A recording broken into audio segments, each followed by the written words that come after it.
sediakan sempurna, karena ku yang sediakan sempurna, karena ku yakin yang kau sediakan sempurna. Kami bersyukur Tuhan, kami mempunyai Allah seperti Engkau. Terima kasih buat kebaikan-Mu dalam kehidupan kami. Dan pagi hari ini Tuhan, kembali kami datang berkumpul bersama dengan saudara-saudara seiman kami. Kami rindu Tuhan untuk duduk diam di bawah kaki-Mu. Kami mau belajar dari-Mu Tuhan. Sampai kami boleh menjalani hidup kami selaras dengan pikiran dan perasaan-Mu. Sampai akhirnya kami boleh mencapai garis akhir kami, yaitu diam tinggal bersama dengan Engkau di dalam kerajaan-Mu. Terima kasih Bapa yang baik. Kami serahkan ibadah kami hari ini. Berbicaralah kepada kami Tuhan. Ajar hamba-Mu juga, beri hikmat kepada hamba-Mu Tuhan, untuk berbicara dengan bahasa yang sederhana, sehingga boleh kami mengerti dan kami kerjakan. Terima kasih Bapa. Di dalam nama Yesus kami berdoa. Mari kita yang siap mendengarkan firman Tuhan bersama-sama kita katakan amin. Terima kasih Bapak Ibu. Shalom Bapak Ibu. Shalom Bapak Ibu. Apa kabar? Bisa dilewati bersama saya Ibu Neuroplastisitas. Bercanda Bapak Ibu. Ya karena kalau jumpa dengan saya pasti bicara tentang neuroplastisitas melulu ya. Tapi puji Tuhan Bapak Ibu, neuroplastisitas banyak mengubahkan saya. Bukan karena saya mengabaikan Tuhan, bukan. Tapi dengan berjalan dengan konsep neuroplastisitas, saya semakin percaya diri. Saya semakin yakin bahwasanya apa yang Tuhan perintahkan kepada kita, bahwa apa yang menjadi tujuan ilahi kita, itu bisa kita capai. Yaitu sempurna seperti Bapa dan serupa dengan Yesus. Kalau dulu mungkin kita agak ragu-ragu ya Bapak Ibu, terutama saya ya. Saya nggak yakin ya, masa sih saya bisa sempurna. Saya yang orangnya emosional ya, kayaknya tingkat kesabaran saya lebih tipis dari selembar tisu. Ya, karena dikit-dikit, rasanya kok nggak benar, kok nggak di jalan mau marah aja rasanya. Kayaknya mau komplain aja, kayaknya mau meluruskan aja, cepat sekali mau meluruskan sesuatu yang bengkok.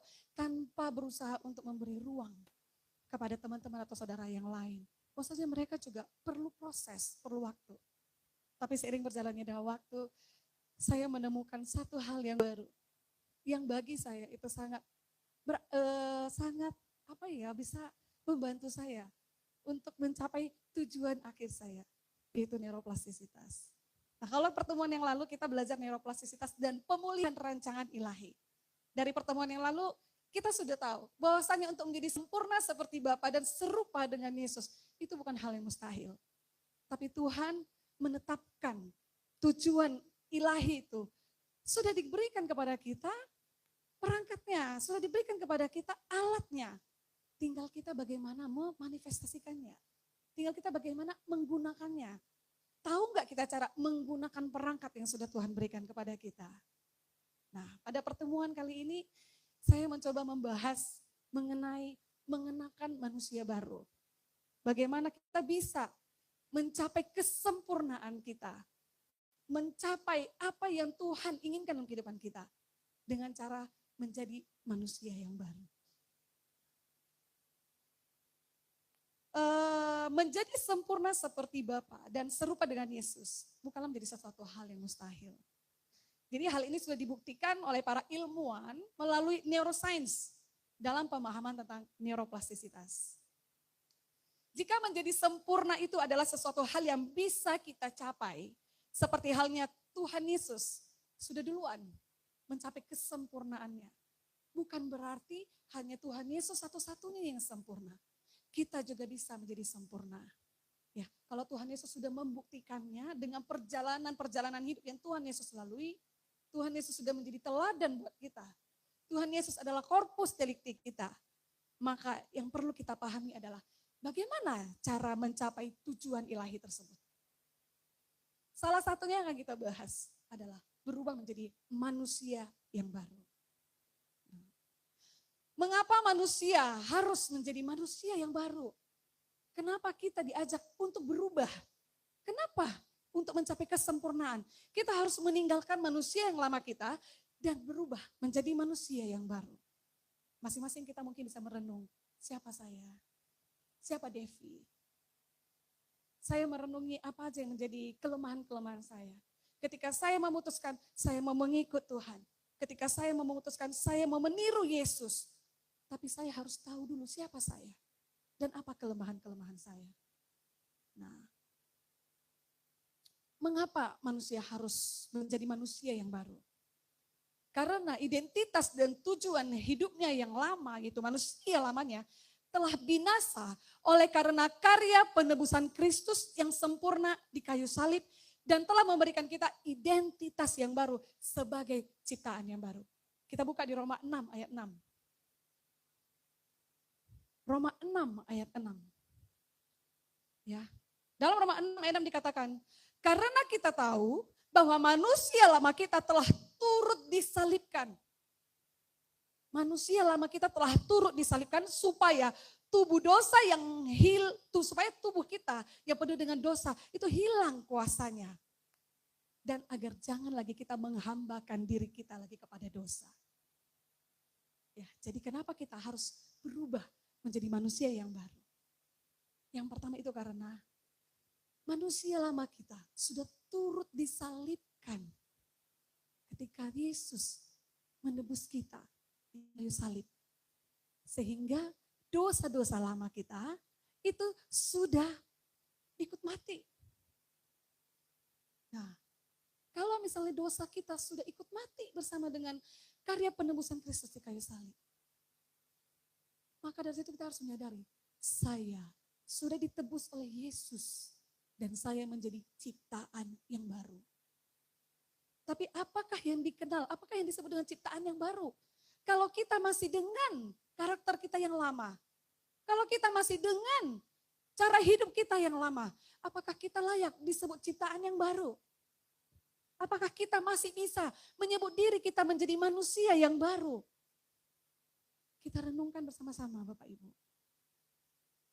Jadi dengan berkomitmen untuk berubah, meninggalkan manusia lama kita, meninggalkan cara hidup yang lama kita, meninggalkan karakter lama kita, menunjukkan bahwasannya kita merespon karya penebusan Kristus di kayu salib dan mengenakan manusia baru yang diciptakan menurut kehendak Allah dalam kebenaran dan kekudusan yang sesungguhnya.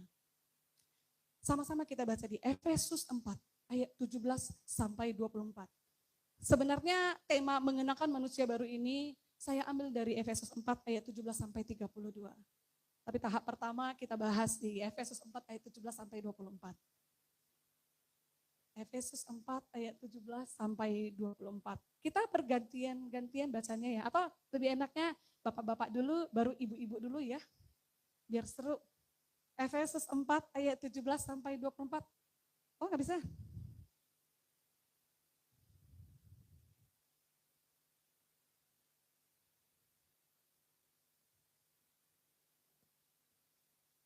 Efesus 4 ayat 17 sampai 24 kita baca bergantian bapak-bapak dan ibu-ibu kemudian. Dimulai dari bapak-bapak, manusia baru 2 ya.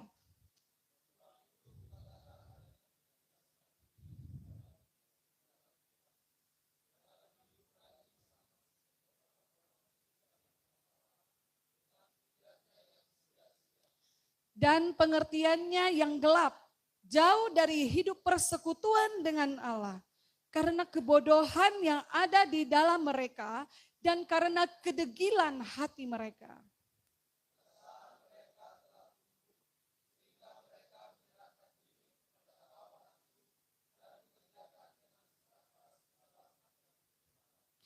Tetapi kamu bukan demikian. Kamu telah belajar mengenal Kristus.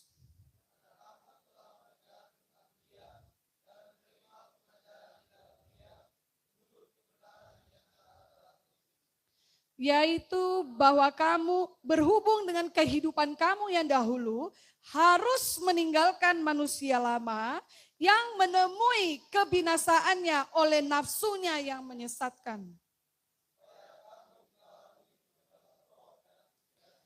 Dan mengenakan manusia baru yang telah diciptakan menurut kehendak Allah di dalam kebenaran dan kekudusan yang sesungguhnya. Ya. Efesus 4 ayat 17 sampai 24. Kita dikatakan bahwa kita telah mengenal Kristus. Dan oleh karena pengenalan kita akan Kristus, kita bukan lagi manusia kita yang lama, tapi kita adalah manusia yang baru. Mungkin ayat ini sering ya berkali-kali kita baca Bapak Ibu. Tapi mungkin ketika mengaplikasikannya ke dalam kehidupan terasa sulit. Kok sulit ya meninggalkan sifat lama saya? Kok sulit ya meninggalkan komunitas yang toksik? Kenapa telinga ini lebih gampang mendengar hal-hal yang negatif? Kenapa lebih senang, lebih demen? Kumpul dengan teman-teman membicarakan tentang keburukan orang lain. Dibandingkan kumpul dengan teman-teman sharing firman Tuhan. Mungkin lebih bisa kalau kita ngumpul dengan teman-teman ya, ngobrolnya bisa lama, panjang. Tapi ketika kita ngumpul bahas firman Tuhan, kadang agak boring. Kok lama sekali waktunya berlalu. Di gereja khotbahnya pendetanya kok lama sekali. Padahal pendetanya sharing firman Tuhan. Tapi kenapa hal-hal seperti itu lebih menyenangkan hati kita dibandingkan mendengarkan sesuatu hal yang positif. Dan ternyata itu bisa dibuktikan dengan neuroscience. Dulu Bapak Ibu mungkin kita sering dengar ya istilah nobody's perfect. Enggak mungkin manusia sempurna. Tidak ada manusia yang sempurna. Dan ada juga yang mengatakan agama tidak bisa bersatu dengan ilmu pengetahuan. Ya kalau zaman saya dulu waktu sekolah iya. Jadi agama itu gak bisa dibicarakan. Gak bisa kita para cendekiawan agama gak akan bisa duduk bersama dengan ilmuwan. Karena bagi mereka agama dengan ilmu pengetahuan itu bertolak belakang. Tapi sekarang ilmuwan telah membuktikan bahwasanya apa yang difirmankan Tuhan mereka telah buktikan. Itu benar adanya. Dari mana mereka buktikan? Mereka meneliti organ tubuh manusia yang disebut dengan otak. Dan ternyata otak kita ini adalah ibaratnya CEO dalam tubuh kita.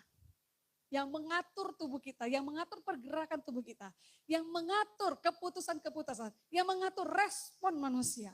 Itu semuanya dikendalikan oleh yang namanya otak. Bukan kaki, bukan tangan, tapi otak. Ya. Karena itu firman Tuhan dalam Roma 12 ayat 2 dikatakan berubahlah oleh pembaharuan budi. Kenapa nggak dibilang berubahlah oleh pembaharuan jantung? Kenapa nggak dibilang berubahlah oleh pembaharuan lambung? Tapi firman Tuhan berkata berubahlah oleh pembaharuan budi. Karena budi, bukan budi itu ya. Karena akal pikiran kita itu semuanya bersumber di otak. Makanya dibilang kalau mama-mama orang tua kalau marah sama anaknya ya, apa dibilang? Pakai otak. Bukan itu, pakai otak. Bukan, tapi di sini otak. Kenapa? Karena ini pikiran. Di sinilah pusat pikiran manusia. Nah, coba kita belajar tentang otak dulu. Apa sih otak itu? Mungkin barangkali dari antara kita nggak tahu, nggak kenal otak itu apa. Yang dia tahu cuma otak ada di sini. Tapi fungsinya berapa kilo, berapa apa. Jadi tidak mengenal dengan baik. Jadi kali ini kita tonton dulu ya sebuah cuplikan tentang otak.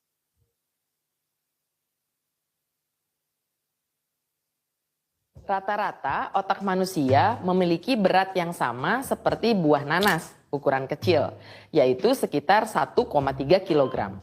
Tapi otak manusia memiliki tanggung jawab yang besar terhadap tubuh manusia.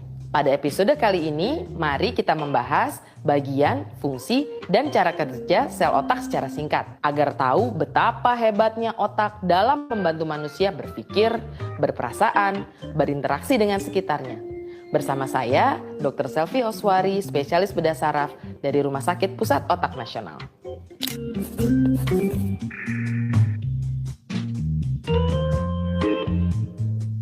Otak merupakan organ utama yang mengatur atau meregulasi seluruh tubuh kita. Mulai dari bergerak, menggerakkan semua anggota gerak tangan, kaki, berpikir, sampai hal-hal yang abstrak, berperasaan, kemudian emosi, menyimpan memori, kemudian mempelajari sesuatu. Jadi dalam belajar fungsinya itu juga sangat tergantung pada fungsi otak kita.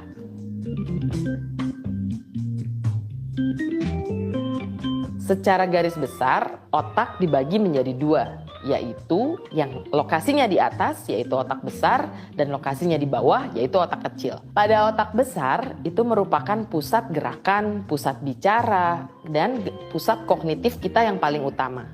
Sementara pada otak kecil, rata-rata digunakan untuk pusat keseimbangan. Jadi apabila kita mau berjalan atau berdiri sangat tergantung pada otak kecil kita apakah fungsinya baik sehingga kita tidak terjatuh ke salah satu sisi. Ada pula bagian otak yang lain yaitu yang dikenal dengan batang otak. Batang otak itu merupakan pusat kesadaran, pusat nafas, serta pusat jantung. Jadi yang merupakan fungsi utama kita bisa melanjutkan kehidupan, itu semuanya ada di batang otak yang lokasinya benar-benar di tengah dari batang tubuh.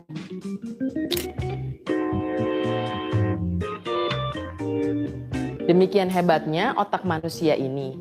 Apabila ada salah satu bagian yang rusak, maka ada yang dikenal dengan neuroplasticity. Sehingga akan terbentuk jalur-jalur baru dari komunikasi antar sel-sel saraf ini yang dapat mengcover daerah atau area yang rusak. Walaupun neuroplasticity ini apabila di otak itu terjadinya jauh lebih lambat dibandingkan dengan bagian tubuh yang lainnya. Contohnya adalah bagian otak depan atau yang disebut dengan frontal. Pada awal diketahuinya fungsi otak di bagian frontal itu adalah ketika ada seorang pekerja tambang yang terlibat pada kecelakaan sehingga ada sepotong besi yang masuk ke dalam kepalanya sehingga di bagian frontal depan, otak depannya itu rusak.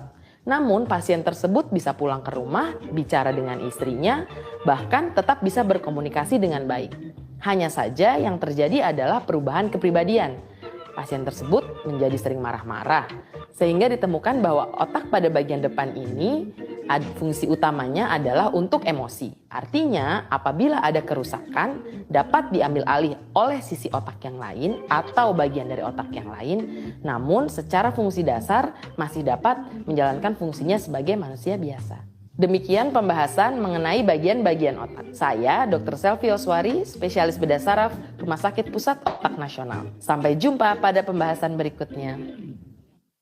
Nah, jadi organ otak yang diberikan Tuhan kepada kita memiliki fungsinya untuk mengatur dan meregulasi semua kegiatan-kegiatan tubuh manusia. Jadi ada yang berpusat untuk bicara, ada yang pusatnya untuk mendengar, untuk merasa, untuk belajar, semua. Jadi seperti di video ada contoh kasus seorang pekerja tambang yang kecelakaan kena besi di bagian kepala bagian depan itu melukai bagian frontalnya. Dan frontalnya itu adalah salah satu bagian otak yang mengatur emosi manusia. Jadi waktu dia rusak, nggak ada lagi yang mengontrol emosinya. Sehingga bawaannya marah-marah aja. Nah jadi bapak-bapak kalau istri di rumah itu marah-marah berarti otak mana yang rusak? Otak depan. Jadi perlu diperbaiki otak depannya ya, sehingga emosinya bisa lebih stabil ya. Nggak bercanda Bapak Ibu. Nanti saya didemon sama Ibu Waski. Nah saya pada kesempatan ini saya mau membahas dua bagian otak yang utama yang bisa kita pakai untuk membantu kita dalam mencapai tujuan kita. Ya, yang pertama itu adalah amigdala. Amigdala itu besarnya seperti kacang mete, kecil. Tapi walaupun kecil-kecil dia kecil-kecil cabai rawit. Nah, amigdala ini fungsinya di dalam otak kita adalah sebagai alarm. Jadi kalau misalnya ada bencana alam atau ada kebakaran bunyi alarm, itulah di dalam tubuh kita juga ternyata ada alarm. Kalau kita berhadapan dengan bencana, kalau kita berhadapan dengan sesuatu yang bisa mengakibatkan celaka bagi tubuh kita, amigdala langsung bekerja. Contoh, ketemu dengan anjing. Bapak Ibu mungkin sebagian daripada kita kalau lihat anjing takut ya. Contohnya saya dulu waktu kecil pernah dikejar anjing. Sehingga sampai besar saya takut dengan anjing. Jadi ketika saya mendengar suara gonggongan anjing, suaranya itu langsung masuk ke dalam otak saya dan ditangkap oleh amigdala. Amigdala ini langsung merespon saya, keluar alarmnya, menakutkan, takut digigit, nanti kamu digigit anjing, lari. Itulah pekerjaan amigdala. Dia nyuruh saya lari. Kenapa? Karena itu alarm. supaya saya terhindar dari yang namanya bencana. Tapi luar biasanya Tuhan. Tuhan juga memberikan kita yang namanya prefrontal cortex. Mungkin nama prefrontal cortex itu bukan sesuatu yang asing lagi buat kita. Udah sering kita dengar. Tapi apa fungsinya? Nah, ketika amigdala itu berbicara di kepala kita, di otak kita, alarmnya berbunyi, datang prefrontal cortex yang fungsinya adalah seperti CEO yang mengatur kita, meredakan emosi kita dengan logika-logika yang akan dia berikan, dengan pengetahuan-pengetahuan kognitif yang dia simpan di dalam prefrontal cortex, sehingga ketika saya bertemu dengan anjing tadi, prefrontal cortex saya langsung berbicara, oh itu anjingnya lucu, anjingnya kecil kayak si pom-pom, dia nggak menggigit, dia baik, sudah dilatih majikannya. Dia menggonggong itu bukan karena dia mau menggigit, tapi karena dia mengucapkan salam, selamat datang Ibu Devi, dengan gonggongannya. Nah, karena prefrontal cortex saya bekerja, emosi dari amigdala tadi mulai mereda. Pelan-pelan mulai mereda. Amigdala bekerja, dia menghasilkan hormon yang namanya adrenalin dan kortisol. Jadi membuat saya takut, membuat saya punya semangat untuk melarikan diri dari situasi yang sulit. Itu karena hormon adrenalin yang dihasilkan oleh amigdala. Tetapi kemudian prefrontal cortex menenangkan produksi hormon tersebut sehingga saya bisa lebih tenang, saya bisa jalan di depan pom-pom dengan lenggang-lenggong tanpa takut lagi karena prefrontal cortex saya sudah mengingatkan saya bahwasanya pom-pom anjing jinak, dia enggak galak, dia enggak menggigit. Nah, ini pekerjaan dua fungsi otak yang ada di dalam otak kita. Ya, kenapa saya mau membahas mengenai amigdala dengan prefrontal cortex? Karena yang berperan besar bagi kita untuk membantu kita mencapai tujuan ilahi kita adalah prefrontal cortex. Karena prefrontal cortex itu kita dapatin, kita isi dari pengetahuan-pengetahuan yang kita input ke dalam pikiran kita. Kalau kita input prefrontal cortex kita dengan berita-berita negatif, dengan tontonan-tontonan negatif, contohnya ya, film-film horor. Kenapa asrama tidak boleh nonton film-film horor? Karena kalau itu yang kalian masukkan, maka yang kalian isi dengan prefrontal cortex adalah setan dan kawan-kawannya. Bagaimana genderuwo, bagaimana nenek lampir, bagaimana kuntilanak dan semuanya itu kebanyakan wanita yang menjadi pemeran utamanya. Tetapi sehingga ketika kalian di asrama ada sedikit aja mati lampu langsung takut, keluar semuanya. Suster ngesot, keluar lagi itu apa? Pocong, kuntilanak, genderuwo keluar. Kenapa? Karena yang kita input ke dalam prefrontal cortex adalah cerita-cerita, pengetahuan-pengetahuan tentang itu. Tetapi kalau prefrontal cortex kita isi dengan firman Tuhan. Kita isi dengan berita-berita positif. Di mana ketika kita cemas, ketika kita takut, prefrontal cortex kita akan memunculkan firman Tuhan. Jangan takut, jangan gentar. Marilah datang padaku yang letih lesu dan berbeban berat. Karena aku akan berikan kelegaan kepadamu. Jadi prefrontal cortex kita akan bekerja sesuai dengan apa yang kita input ke dalam otak kita. Itu yang akan disimpan. Karena itu anak-anakku. Anak asrama ya, bukan bapak ibu. Bapak ibu dan anak-anakku. Marilah kita mengisi prefrontal kita dengan kata-kata yang bijak. Dengan kata-kata yang baik. Dari mana prefrontal cortex kita makan? Dari apa yang kita lihat dan apa yang kita dengar. Tontonlah hal-hal yang positif. Dengarlah kata-kata yang positif. Bukan dilarang nonton dracin, nonton drakor. Tetapi kenapa? Karena kita masih belum bisa menyeleksi mana yang baik yang perlu masuk ke dalam otak kita. Mana yang baik yang perlu kita input melalui pendengaran kita.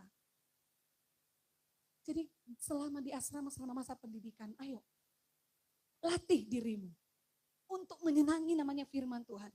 Latih dirimu untuk mendengarkan khotbah-khotbah yang bisa membawa kalian mencapai tujuan akhir kalian. Kalau enggak di sini tempatnya, di mana kalian bisa latihan? Makanya kita selalu mengatakan asrama kita itu adalah AMKA, Akademi Militer Kerajaan Allah. Artinya apa? Di sini kalian barak kalian untuk melatih diri kalian dengan keras. Kalau selama ini mungkin di rumah kalian, tidak ada yang melatih kalian untuk berpikir seperti ini. Tapi di asrama mudah-mudahan kalian bisa membentuk diri kalian, melatih diri kalian untuk berpikir seperti apa yang Tuhan mau. Amin? Ya, sedikit amin. Nanti besok-besok lebih banyak. Nah, karena itu kembali lagi Bapak Ibu. Otak itu bagian yang paling penting untuk kita. Karena kalau kita mengisi pikiran-pikiran kita dengan kata-kata yang negatif, sehingga ketika kita mencapai, berada dalam satu keadaan yang tidak menyenangkan, maka amigdala kita yang akan lebih berperan. Amigdala yang membuat kita menjadi cemas, membuat kita menjadi takut, hormon adrenalin kita meningkat, membuat kita kuat untuk lari dari kenyataan. Ya. Dan amigdala juga menghasilkan hormon namanya kortisol.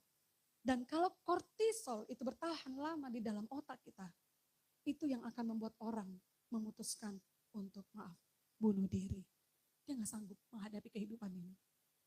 Karena otaknya dipenuhi dengan hormon kortisol. Itu yang membuat rasa cemas yang berlebihan dan berlama-lama. Hormon kortisol yang akan membuat kita berada dalam keadaan kita yang buruk dengan berlama-lama. Kalau kita mengizinkan amigdala kita yang berperan kuat di dalam otak kita, maka bagaimana kita bisa mengerti hatinya Kristus?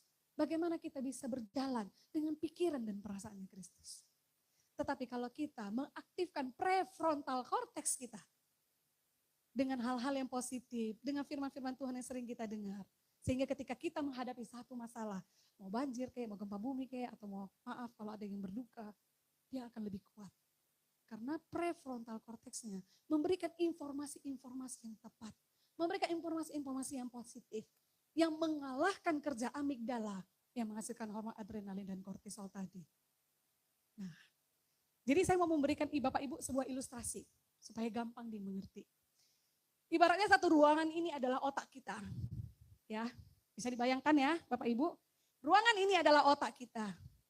Dan kita ini adalah sel sarafnya. Kita adalah neuronnya. Jadi bagaimana cara kerjanya? Oke, saya mau ngajak Bapak Ibu, tangan kanannya dia angkat, ini di arah ke bawah, telapak tangannya kan. Tangan kiri arahnya ke atas. Oke, sambungkan ke tangan teman kamu di sebelah kamu. Pak Gembala kasihan ini, terlalu jauh. Ya, sambungkan. Oke, Bapak Ibu mari kita praktekkan supaya kita paham bagaimana kerja saraf di otak kita. Ya, jadi begini. Ya, benar. Tapi jangan lengket. Jangan kesempatan megang tangan yang bukan yang nggak boleh dipegang. Ya, oke. Nah, kasihan Pak Gembalanya. Geser dulu kalian biar jangan kepanjangan Pak Gembalanya, kasihan. Yuk, Glenn, ayo lebih situ lagi. Iya, ya, oke. Begitu ya. Tangan kanan kita, begitu juga tangan kiri kita meminta dari kawan, oke? Beginilah cara kerja saraf. Ya. Tangan kanan kita itu dinamakan dendrit. Dia menerima informasi dari saraf yang lain.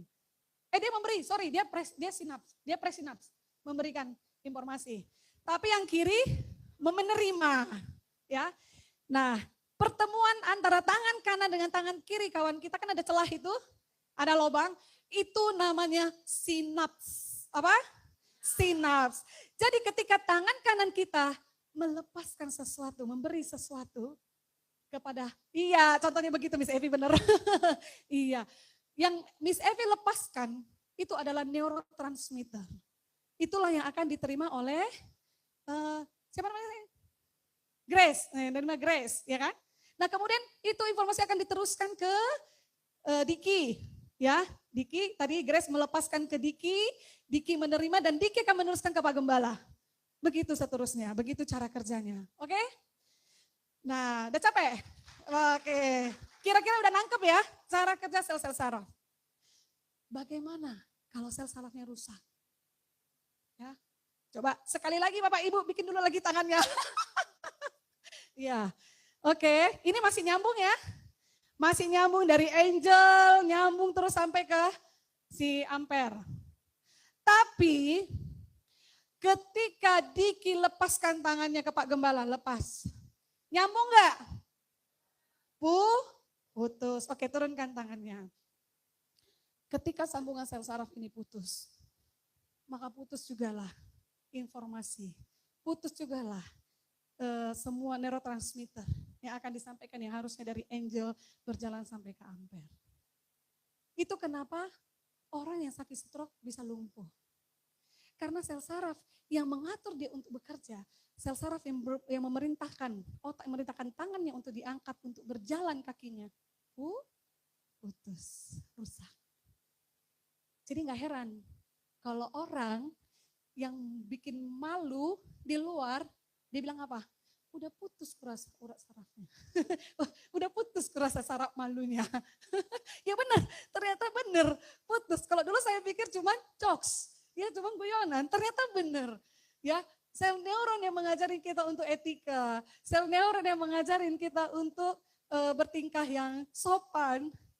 Tetapi ketika sel neuron itu putuslah urat malunya juga. Jadi bisa dibuktikan secara neuroscience ya. Nah begitulah cara kerja otak. Jadi kenapa kita harus memperhatikan ini? Karena supaya kita nggak putus asa. Kalau udah sempat putus bagaimana? Kalau sudah sempat rusak prefrontal cortexnya bagaimana? Ternyata otak. Tuhan nggak serta-merta meninggalkan manusia begitu aja ya. Tapi Tuhan memberikan kemampuan yang luar biasa bagi otak kita. Yaitu kemampuan untuk apa? Beregenerasi. Kemampuan untuk apa? Untuk mengalihkan pekerjaan sel saraf yang rusak kepada sel saraf yang masih bagus. Yang fungsinya tidak begitu kuat. Itulah yang disebut dengan neuroplastisitas. Jadi jangan menyerah. Jangan putus asa Bapak, Ibu, dan anak-anak kami semua. Selagi kita masih berjuang untuk berusaha mengembalikan, merubah karakter kita yang lama, yang perlu kita rasa kita ubah ke karakter yang baru. Selagi kita masih ada niat, masih ada keinginan untuk berubah, itu bisa. Bisa dijelaskan dengan neuroplastisitas. Bagaimana caranya? Coba dibayangkan lagi ilustrasinya tangan tadi ya Bapak Ibu, yang nyambung dari teman yang satu kepada teman yang lain. Mereka nyambung. Coba Bapak Ibu bayangkan, kalau selama 5 menit saja, tangan kita menggantung seperti itu, lelah tidak? Lelah. Nah, di dalam kelelahan kita itu, sinyalnya menjadi lemah. Coba bayangkan lampu ini sekarang kan lagi terang. Karena sel ion-ion listriknya tetap bekerja. Tapi ketika sel-sel listriknya itu mulai melemah, lampunya mulai redup tidak? Mulai redup. Ternyata di otak kita pun begitu. Kalau kita aktifkan terus sel-sel saraf kita ini, kita aktifkan terus sel-sel sabar, kita aktifkan terus sel-sel rajin bekerja, sel-sel yang tidak pemalas, maka itu akan tetap menyala di dalam otak. Dan lama-lama cahayanya itu akan semakin terang. Lama-lama ikatan sel-sel saraf yang tadi antara satu dengan yang lain itu akan semakin kuat dan tidak akan tergoyahkan. Hanya saja bagaimana supaya membuat sel-sel saraf ini tetap kuat? Ada 3, bagi saya ada 3 cara kerja neuroplastisitas. Yang pertama apa? Konsisten. Jangan berubah-berubah. Kalau kita katakan kepada sel saraf, saya mau sempurna seperti Bapa, serupa dengan Yesus. Setiap hari kita ingatkan diri kita, saya sempurna seperti Bapa, serupa dengan Yesus. Atau saya mulai sabar, Devi penyabar. Itu setiap hari kalau saya perkatakan, otak saya nangkap. Saraf-saraf saya nangkap. Sehingga itu akan semakin kuat, sinyalnya akan semakin terang. Dan itu akan membuat energi di sekitar kita datang ke tempat kita untuk kita latihan bagaimana supaya Devi bisa menjadi sabar. Mungkin didatangkanlah anak-anak asrama dengan tingkah-tingkahnya yang unik. Kalau saya respon terus dengan marah, mungkin amigdala saya akan bekerja. Tapi karena saya tahu Devi harus belajar sabar. Devi sabar, Devi sabar. Sehingga apapun tingkah unik mereka, saya akan merespon dengan lebih baik. Nah, begitu cara kita melatih diri kita. Konsisten. Saya dulu gak suka baca Alkitab.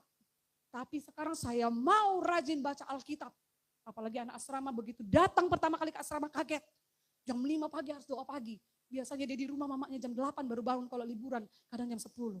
Tapi di asrama tidak ada kata libur. Setiap hari wajib doa pagi. Kebiasaan yang dulu gak pernah doa pagi menjadi doa pagi. Berat tidak? Berat enggak? Berat. Tetapi karena dilatih secara konsisten saya mau doa pagi. Dipikirkan saya harus konsisten doa pagi. Ketika bangun pagi malas, teringat lagi konsisten doa pagi. Dilawan malasnya bangun doa pagi. Lama-lama terbiasa tidak?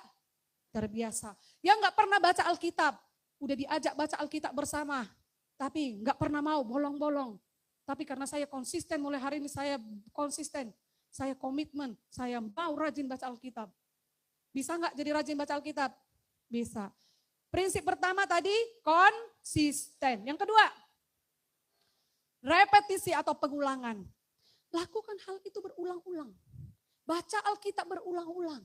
Setiap hari, komitmen. Satu hari aku mau berapa pasal. Besok-besoknya diulang lagi. Lakukan secara berulang-ulang. Jadi kalau dilakukan secara berulang-ulang, sinyal-sinyal listrik dari sel neuron satu ke sel neuron yang lain tetap jalan dia. Akhirnya tetap menyala, tidak sempat putus. Aliran listriknya tidak sempat putus. Sehingga sinarnya tetap menyala. Itulah yang membentuk patron, pathway dalam otak kita. Jadi respon yang kita hasilkan adalah hasil pathway, hasil patron, pola yang kita bentuk di dalam otak kita. Sehingga kalau kita merespon satu keadaan dengan cemas berlebihan, itu karena kita sudah melatih otak kita. Kalau ada situasi tidak baik, cemas. Akhirnya ketika ada keadaan yang enggak baik, yang keluar dari dalam diri kita yang pertama sekali adalah cemas. Karena dari sekian puluh tahun, yang kita ciptakan di dalam otak kita adalah pola cemas.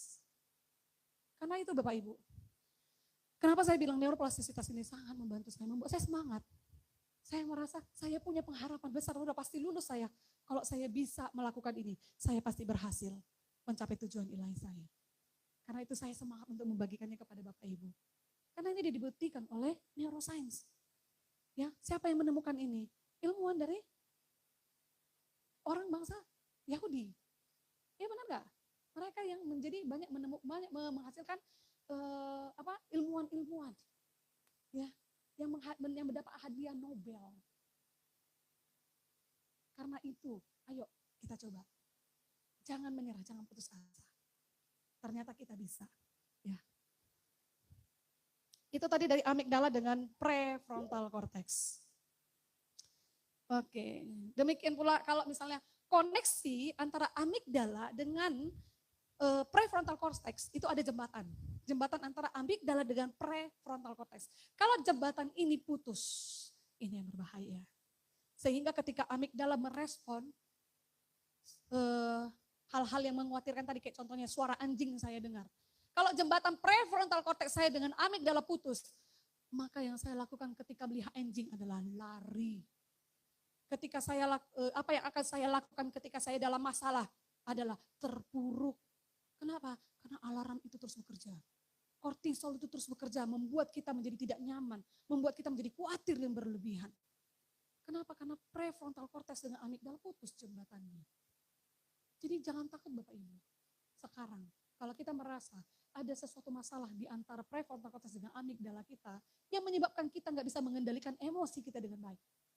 Ayo kita latih lagi jembatan ini supaya kembali berfungsi. Caranya tadi apa? Konsisten dan repetisi. Lakukan terus berulang-ulang, jangan menyerah. Gagal, coba lagi. Gagal, coba lagi. Tapi kalau kita gagal coba, malas lah, udah putus. Sudah ada kata menyerah. Karena itu jangan ada kata menyerah. Mari kita berjuang terus. Dan poin ketiga, supaya neuroplastisitas kita berhasil. Apa anak-anak? komunitas. Komunitas sangat penting Bapak Ibu. Kenapa? Kalau kita berada di komunitas yang negatif, komunitas yang toksik, maka yang kita input ke dalam otak kita adalah hal-hal yang negatif. Tapi kalau kita berada di komunitas yang baik, komunitas yang selalu mensupport kita, komunitas yang selalu mengingatkan kita, menasehati kita, maka yang kita input ke dalam otak kita juga hal-hal yang baik. Jadi kita nggak bisa berdiam diri aja, kita nggak bisa berjuang sendiri teman-teman. Tapi untuk berhasil mencapai tujuan ilahi kita nggak bisa sendiri. Kita perlu yang namanya komunitas. Kalau kita sudah memilih komunitas yang tepat, kita sudah memilih, saya sudah berada di tempat yang tepat, saya sudah berada di GSKI Metanoia. Orang-orangnya di sini adalah orang-orang yang sefrekuensi dengan saya, yang sama-sama berjuang untuk mencapai tujuan ilahi. Ini komunitas yang tepat buat saya. Tapi Bu, di Waski sering juga kami gesekan. Enggak apa-apa Bapak Ibu, gesekan itu di dalam komunitas yang tepat, gesekan itu akan menghasilkan hubungan yang positif. Siapa yang akan menilai kita kalau bukan orang lain? Siapa yang akan mengingatkan Devi, kamu tuh masih emosional, kamu tuh masih marah. Ini contoh ya, saya nggak mau men-label diri saya sekarang emosional. Saya mau men-label diri saya itu penyabar, walaupun belum. Ya kan? Tapi kalau nggak orang lain yang menilai kita, siapa lagi? Pasangan oke. Pasangan kita pasti akan menilai kita. Tapi kita juga butuh validasi dari teman-teman yang lain. Kalau teman-teman kita juga masih mau menegur kita, itu artinya dia sahabat yang baik. Tapi kalau teman kita tahu kita berbuat salah, tidak menegur kita, maaf Bapak Ibu, tinggalkan dia. Berarti dia bukan teman yang baik. Teman yang baik, sahabat yang baik adalah menegur dan menasehati. Kalau dia tidak berani menegur kita, walaupun teguran itu sakit, walaupun gak enak, contoh saya tegur Nike, mungkin Nike bisa sakit hati sama saya. Tapi percayalah, otak kita akan mengatakan kepada kita, Nike itu sahabat yang baik, Devi itu sahabat yang baik. Karena ketika saya salah, saya ditegur. Kalau saya salah, saya nggak ditegur, saya nggak tahu saya salah. Kalau saya nggak tahu saya salah, saya nggak bisa berubah. Tapi karena teguran dari teman-teman di circle kita, saya tahu saya salah, saya berubah. Karena itu, pilih dengan siapa kita berteman. Pilih dengan siapa kita mau hidup bersama. Ya, karena komunitas ternyata penting dalam membentuk neuroplastisitas kita. Kalau kita berada di komunitas yang negatif, ngomongin orang terus, ya menyebarkan hoax, fitnah, maka otak kita akan membentuk pola itu. Kembali Bapak Ibu, kita sudah belajar ini. Bagaimana respon kita? Apa yang akan kita lakukan? Apakah kita akan tetap dengan pola kita yang lama atau kita akan mengganti dengan pola yang baru? Nah, karena itu Bapak Ibu, untuk menjadi manusia yang baru, ciptaan yang baru, maka kita harus mengaktifkan prefrontal cortex. Nah, bagian otak prefrontal cortex inilah yang membedakan manusia dengan ciptaan Tuhan yang lain, alias hewan, binatang. Binatang nggak punya prefrontal cortex. Yang punya hanya manusia, hebatnya, luar biasanya Tuhan. Karena itulah Tuhan nyuruh manusia yang menjadi sempurna.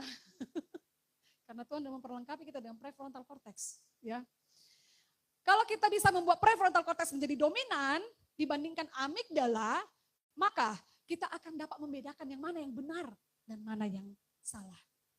Karena apa? Yang negatif-negatif itu lebih banyak diterima oleh amigdala karena dia untuk merespon kecemasan, ketakutan dan sebagainya. Tapi prefrontal cortex akan menampung informasi yang positif, ya.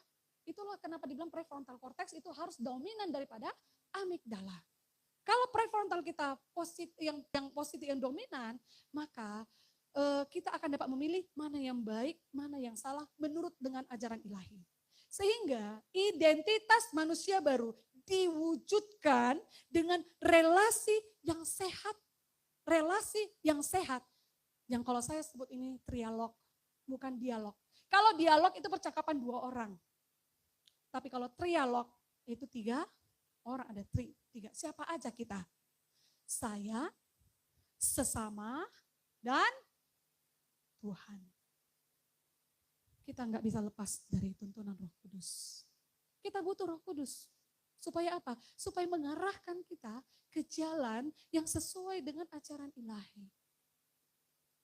Karena itu ketika kita membentuk diri kita melalui mekanisme neuroplastisitas ini, kita jangan melibatkan diri kita dan teman kita saja, tapi kita libatkan Tuhan di dalamnya.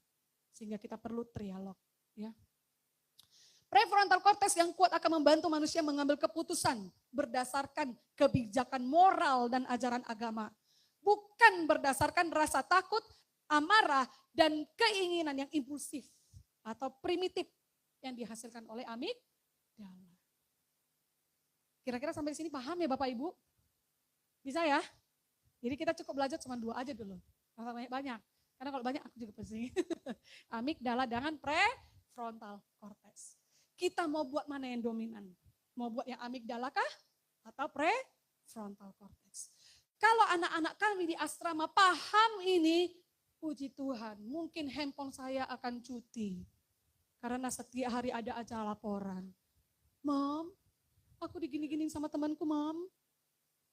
Tapi kalau kita tahu amigdala atau prefrontal cortex yang akan kita dominankan dalam pikiran kita, maka kita akan terhindar dari yang namanya konflik. Kenapa? Karena setiap keadaan yang membuat kita tidak nyaman, respon pertama amigdala memang betul akan muncul.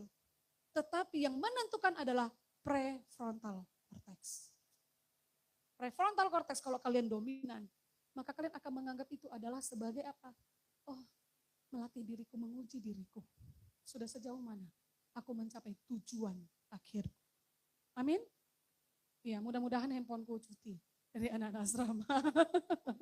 Okay. Nah, selanjutnya bagaimana cara kita mengaktifkan prefrontal cortex? Jadi masih ingat ya Bapak Ibu dengan cara kerja neuroplastisitas ya. Jadi seperti tadi, kata-kata yang baik, kata-kata yang bijak, kata-kata yang enak didengar. Itu dikatakan dalam firman Tuhan ya. Filipi, berapa ya? Filipi 4 ayat 8. Kita buka di Filipi 4 ayat 8. Ini just remind aja ya. Filipi 4 ayat 8. Jadi akhirnya saudara-saudara, semua yang benar, semua yang mulia, semua yang adil, semua yang suci, semua yang manis, semua yang sedap didengar, semua yang disebut kebajikan dan patut dipuji. Apa katanya? Pikirkanlah semuanya itu. Kenapa Tuhan menyuruh kita begitu? Kenapa Tuhan mengingatkan kita dengan firman-Nya begitu? Karena Tuhan tahu kalau ini yang kita kerjakan, maka yang kita aktifkan adalah prefrontal cortex. Mari kita lakukan apa yang Tuhan sudah perintahkan. Apa yang sudah Tuhan ajarkan. Jadi Alkitab kita berisi jalan, tiket masuk kita menuju ke kerajaan Bapa. Kalau kita mau masuk ke bioskop, kita beli tiket enggak? Beli tiket, kalau nggak beli tiket kita nggak masuk. Demikian juga kalau kita tujuan kita, cita-cita kita adalah bersama dengan Bapa dalam kerajaannya. Miliki tiket itu, pergunakan tiket itu. Kalau cuma dibeli aja tiket bioskop tapi nggak pergi ke bioskop, bisa nonton nggak di bioskop? Enggak, tapi pergunakan tiket itu. Tuhan udah kasih kita Alkitab, kitab suci, yang untuk kita pelajari, untuk kita baca, untuk kita jadikan bahan makanan bagi prefrontal cortex kita. Gunakan, supaya kita bisa mencapai tujuan ilahi kita. Tapi kalau Tuhan udah kasih nggak kita gunakan, ya sama aja kita nggak masuk ke dalam tujuan ilahi kita. Jadi bagaimana caranya? Kita bangun jaringan-jaringan yang baru di prefrontal cortex kita. Bangun dengan cara apa? 3 tadi. Konsisten, repetisi, dan komunitas. Ya, ada video dari para ahli. Saya sengaja bawa ini ya, video dari ahli ya, supaya kita bisa setuju bahwasanya bukan hanya Kristen yang memegang prinsip neuroplastisitas, tapi memang ini adanya. Ya. Jadi semua keselamatan itu berlaku untuk semua orang yang mau menerima keselamatan. Betul tidak? Nah, ayo kita tonton dulu videonya.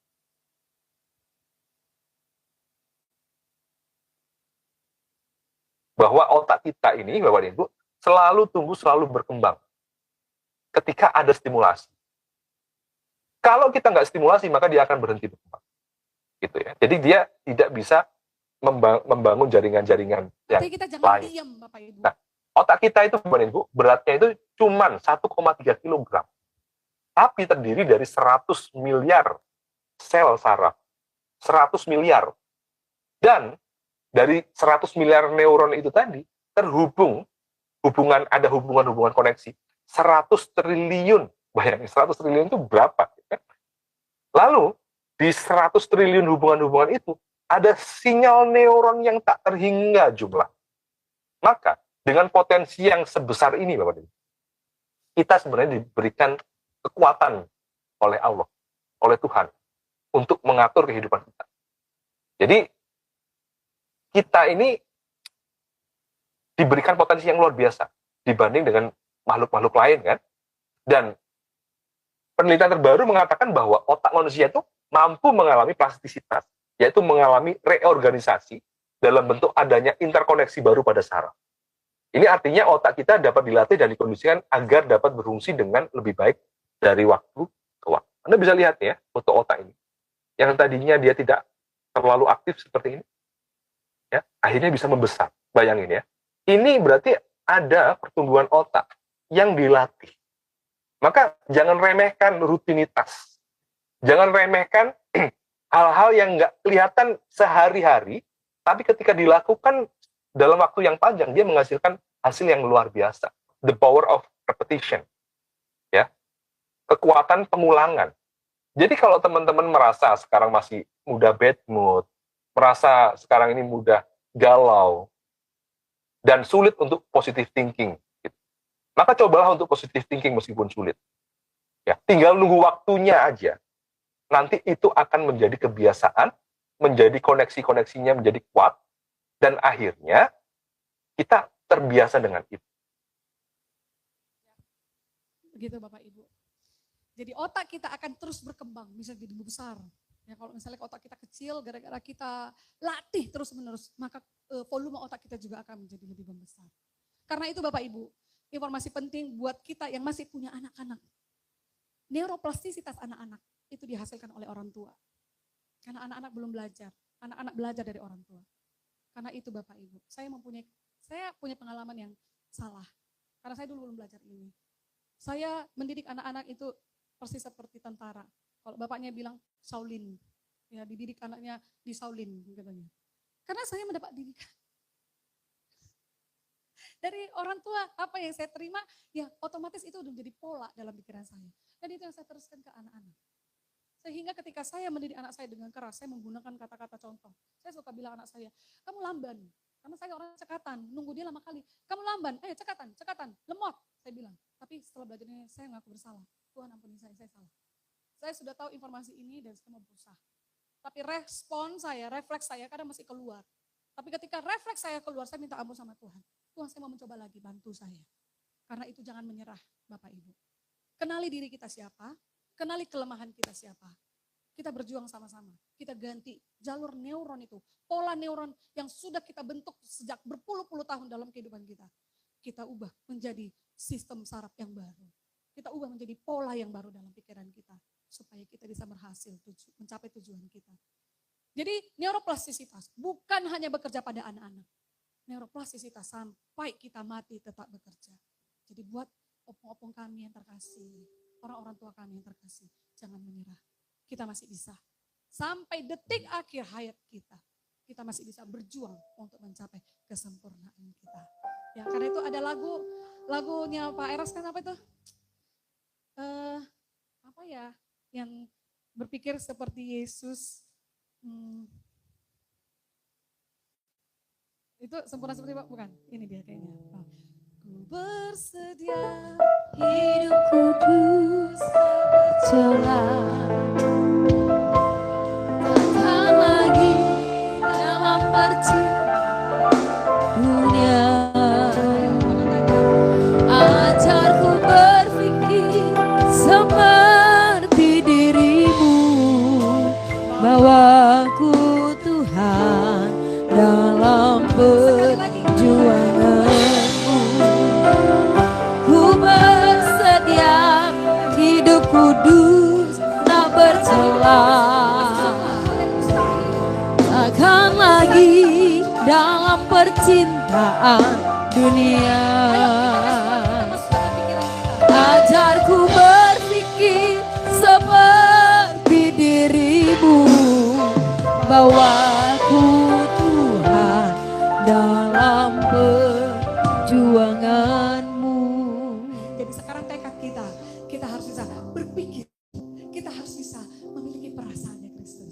Dengan demikian, kita pasti bisa mencapai tujuan akhir kita. Bukan sesuatu hal yang mustahil ya Bapak Ibu. Nah memang ini waktunya sedikit lagi ya Bapak Ibu, karena tanggung sekali kalau nggak kita selesaikan. Oke, kebiasaan-kebiasaan buruk kita, pola pikir lama, dosa, itu adalah jalur kuat yang selama ini sudah kita bentuk di dalam pikiran kita. Yang harus diputuskan dan dilemahkan. Neuroplastisitas bisa melakukan itu. Neuroplastisitas bisa memutuskan jaringan-jaringan, pola-pola yang sudah kita bentuk, yang sudah kuat terbentuk. Neuroplastisitas bisa memutuskan dan bisa melemahkan. Karena itu, mari kita bentuk jalur yang baru, yang semakin kuat. Ya, jadi informasi kembali saya mengingatkan kepada kita yang punya anak-anak, ingat neuroplastisitas anak-anak, jalur anak-anak, orang tua yang membentuk. Ayo dari sekarang, saya mengajak ibu-ibu, bapak-bapak, suami istri, itu harus memiliki kata sepakat dalam mendidik anak. Jadi ketika ibu mendidik anaknya, suami jangan bela. Nanti di belakang ngomong kalau misalnya cara istri salah. Tapi yang pasti, kalau kita sudah tahu prinsip neuroplastisitas, saya rasa bapak dengan ibu di rumah pasti memiliki cara yang sama dalam mendidik anak-anak kita. Amin. Karena kalau mereka dewasa, mereka akan merespon dengan jalur yang sudah ada di kepalanya. Sebelum dia mengerti bahwasanya jalur yang buruk itu bisa diputuskan. Ketika dia belum memahami prinsip ini, maka dia akan berjalan dengan neuroplastisitas yang dibentuk orang tuanya. Kalau kita memimpikan anak-anak kita berjalan seturut dengan kehendak Tuhan, maka mari kita bekerja sama. Kita bentuklah neuroplastisitas mereka sesuai dengan apa yang Tuhan inginkan, sesuai apa yang bisa menyenangkan hati Tuhan. Nanti kalau mereka udah besar, kalau mereka sudah memiliki pola yang benar, mereka nggak akan susah lagi untuk mencapai tujuan mereka. Tapi kalau mereka besar, dibentuk dari pola yang salah, mereka akan sama seperti kita. Mereka harus berjuang lagi untuk berubah, sampai mereka mengerti arti penebusan Kristus di kayu salib bagi hidupnya. Karena itu Bapak Ibu yang masih punya anak-anak kecil, ayo kita gandengan tangan sama-sama. Saya mau Bapak Ibu boleh diskusi dengan saya bagaimana, kita sama-sama belajar. Saya juga belum berhasil Bapak Ibu, saya juga masih proses. Tapi saya beruntung, saya tahu ini, yang saya mau berjuang, saya harus bisa. Supaya anak-anak saya jangan susah seperti sekarang perjuangan saya. Mereka tetap akan berjuang, tapi mungkin perjuangannya gak seberat perjuangan kita. Yang sama-sama masih punya pola yang masih salah. Ya. Nah, sebelum mengakhiri, izinkan saya memutar satu lagi video Bapak Ibu. Ya, supaya kita bisa, karena saya rasa melalui tontonan juga itu bisa membantu kita mengingat apa yang sudah kita bahas hari ini. Kata adalah sinyal untuk otak, suara yang tak terlihat, tapi bisa menggetarkan tubuh. Saat seseorang berkata, kamu gagal, kata-kata itu masuk lebih cepat daripada logika kita. Namun saat kita mendengar, aku bangga padamu, otak kita menyimpan maknanya dalam tubuh dan memberi kekuatan baru. Setiap kata yang kita dengar, membentuk pola dalam otak. Saat kamu tidak bisa diulang berkali-kali, otak mulai meyakininya. Bukan karena itu fakta, tapi karena itu menjadi kebiasaan. Hati-hati dengan kata yang terus diulang, karena otak akan mempercayainya. Kata-kata yang masuk ke telinga kita tidak berhenti sebagai suara saja. Tubuh menerjemahkannya. Otak mengubah setiap kalimat menjadi hormon. Kata yang menakutkan menghasilkan adrenalin. Kata yang penuh tekanan memunculkan kortisol. Dan kata yang penuh kasih mengeluarkan oksitocin. Itulah sebabnya kata memiliki dampak langsung pada tubuh kita. Di dalam otak kita, setiap kata meninggalkan jejak. Ada kata yang mematahkan kamu gagal, ada pula kata yang memeluk kamu berarti satu kalimat. Bisa menyakiti atau menyembuhkan. Apa yang kita dengar berulang kali, perlahan membentuk jalur baru di otak. Ketika kata seperti kamu malas atau kamu gagal terus diulang, otak menjadikannya program. Ini yang disebut neuroconditioning proses yang terjadi bahkan tanpa kita sadari. Apa yang kita dengar saat kecil tidak hilang, seringkali berubah menjadi bisikan batin ketika dewasa. Sugesti sederhana yang dulu kita terima bisa tetap hidup dalam pikiran kita sampai hari ini. Tidak semua suara layak tinggal di dalam otak kita. Ada suara yang melemahkan, ada suara yang menumbuhkan. Pada akhirnya, kitalah yang menentukan kalimat mana yang ingin kita simpan dan mana yang harus kita lepaskan. Kita perlu membangun rumah suara yang menyembuhkan tempat, di mana kata-kata seperti kamu cukup, dan aku percaya padamu boleh tinggal. Karena pada akhirnya, kita punya kuasa untuk memilih suara mana yang mau kita dengarkan. Setiap kebiasaan berakar di otak. Apapun yang kita ulang, perlahan berubah menjadi otomatis. Itulah sebabnya perubahan kecil yang konsisten selalu lebih kuat dari tekad besar yang datang sekali-sekali. Perubahan tidak dimulai dari paksaan, tapi dari mengenali pola yang sedang berjalan. Perubahan butuh tempat untuk tumbuh, lingkungan adalah bagian dari strategi otak. Satu langkah kecil yang kamu pilih ulang, dan terus kamu ulangi, adalah awal dari perubahan besar yang berkesinambungan. Tergelincir bukan akhir, yang penting adalah kembali sadar dan kembali memilih arah. Efesus 4 ayat 25 sampai 32 demikian bunyinya. Dan mengenakan manusia baru yang telah diciptakan menurut kehendak Allah di dalam kebenaran dan kekudusan yang sesungguhnya. Karena itu buanglah dusta dan berkatalah benar seorang kepada yang lain. Karena kita adalah sesama anggota. Apabila kamu menjadi marah, janganlah kamu berbuat dosa. Janganlah matahari terbenam sebelum padam amarahmu. Dan janganlah beri kesempatan kepada iblis. Orang yang mencuri, janganlah ia mencuri lagi, tetapi baiklah ia bekerja keras dan melakukan pekerjaan yang baik dengan tangannya sendiri, supaya ia dapat membagikan sesuatu kepada orang yang berkekurangan. Janganlah ada perkataan kotor keluar dari mulutmu, tetapi pakailah perkataan yang baik untuk membangun di mana perlu, supaya mereka yang mendengarnya beroleh kasih karunia. Dan janganlah kamu mendukakan Roh Kudus Allah yang telah memeteraikan kamu menjelang hari penyelamatan. Segala kepahitan, kegeraman, kemarahan, pertikaian, dan fitnah hendaklah dibuang dari antara kamu. Demikian pula segala kejahatan. Tetapi hendaklah kamu ramah seorang terhadap yang lain, penuh kasih mesra, dan saling mengampuni, sebagaimana Allah di dalam Kristus telah mengampuni kamu. Demikian sharing kita hari ini, Bapak Ibu. Semoga sharing kita dan saya percaya kita yang mendengarkan ini, mata kita pasti terbuka. Karena kita tahu, ternyata power of word, kata-kata, itu sangat membangun hidup kita atau bisa melemahkan juga. Mari kita menjadi duta anti kata-kata negatif. Mari jemaat-jemaat GSKI Metanoia, kita menjadi duta pikiran positif. Supaya kita bisa membawa banyak jiwa di hadapan Tuhan. Amin. Tuhan berkati. Kita bawa lagu ini.